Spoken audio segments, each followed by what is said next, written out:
Bon week-end, Nabino Nyonso Bozi, occasion Kolanda Journal Lingala Facile, il y a Mokolo Lelo, et Sengeli Boyeba que Conseil supérieur, il y a audiovisuel, paix à communication, il y a République démocratique du Congo, Kalate Tokoyeba, animateur na yango, na journal il y a Lelo Tokola Kisabino, réaction, il y a professionnels des médias, il y a différentes corporations, Bokolanda Bango avec impact na idéologie. L'unique joueur, Oyo Atikala na Mutuka,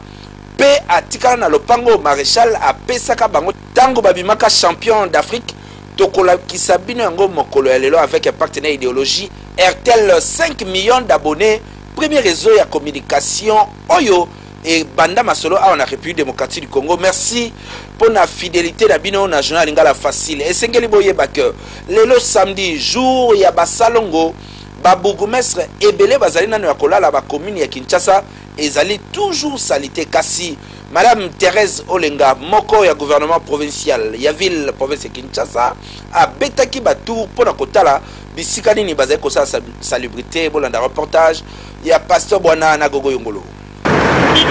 Bandeko babolingo gouvernement provincial ya ville province à Kinshasa balobi ke kini il faut être la numéro 1 na masolo ya assainissement na ba RDC oyo yango wana ministre provincial ya environnement conservation de la nature et tourisme Olenga Kalonda Thérèse mère Teresa mikolo yo aboyi cabinet na ye climatisé pour na kotambola na avenue Pierre Moulele boulevard du 30 juin boulevard triomphal pe akotaki boulevard Lumumba awa na niveau ya aéroport ya Njili pour na kosala suivi ya misala ya kotia propriété oyo ezalaki kosala managini militaire pe na ba mama volontaire ya ONG Usafi avec impact na idéologie sikoyo boyoka lokule ya mère Teresa bourgmestre babima ba moto po ba évacuer noki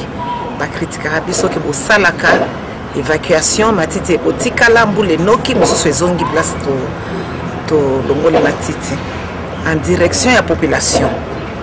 na koloba boye mama papa pekisa mwana mi pekisa yo moko komela mai ya sachete